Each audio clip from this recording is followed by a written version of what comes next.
So here we have the Hyundai IX35 on a 15 plate. So I'm going to start off by showing you around the outside of the car, and then we'll hop in and run through some of the controls on the inside. From the outside you can see it's a 5-door car with alloy wheels. We're going to start off inside the boot area first of all. As we approach the back of the car, you can see we have reversing sensors. This car's also got a reversing camera. Plenty of boot space, as you can see, along with that 60-40 split folding rear seat should you wish to increase this space even further. Okay, so we're just going to work our way back around to the front of the car, and then we'll hop in and run through some of the controls on the inside of it from there. But now that we've done a full circle, you can see it's in lovely condition the whole way round. Just briefly before we climb in, I think it's well worth seeing the interior from this exterior point of view. There's plenty to run through on the dashboard, so let's hop in and we'll do that right now.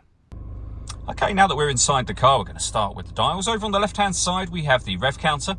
On the right hand side, the speedometer. We have the fuel gauge over there as well, and it will show you what gear this car is in. It's an automatic, so we're in park at the moment. In the center, you can see the total miles for this car. They are 83,753. You can also change information displayed in that section by pressing the trip computer button just here on the steering wheel. We have cruise control above that, and then we have stereo and phone controls available on this left-hand side here. The phone controls can only be used when you pair the phone up to the car, which is done over on the central screen, just here. You can also see that this is where you'll find the satellite navigation. Really nice, clear, colour display, very, very easy system to use. It's also where, as I mentioned already, this car has a full colour reversing camera as well. We then have access to things like our radio, of course, and you can see that we can access our FM radio from here.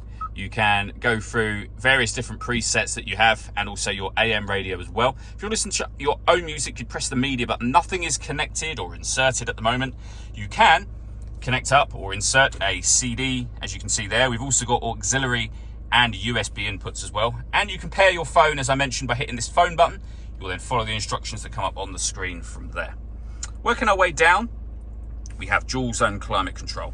That means you can adjust the passenger temperature and the driver temperature independently of one another. You can increase and decrease the fan speed. You can determine what direction you'd like the air to be distributed in. And when you're happy with those settings, you can turn your air conditioning off in this case, or back on again. Or simply hit auto. The car will now take full control of the direction of the air and the fan speed to maintain the temperatures that you've asked for. Any manual adjustment will take auto off and allow you to put it back on your own settings with the fan speed as well. We've also got a heated rear screen and a proper heated front screen as well. Below that, a heated driver's seat and passenger seat, both of which have 2 different heat settings each. We can turn our parking sensors on and off from here.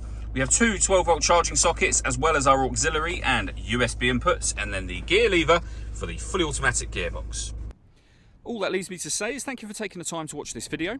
If you'd like to come and see the car for yourself and have a test drive, please feel free to give us a call here at West Horsley Motors. We'd love to hear from you soon.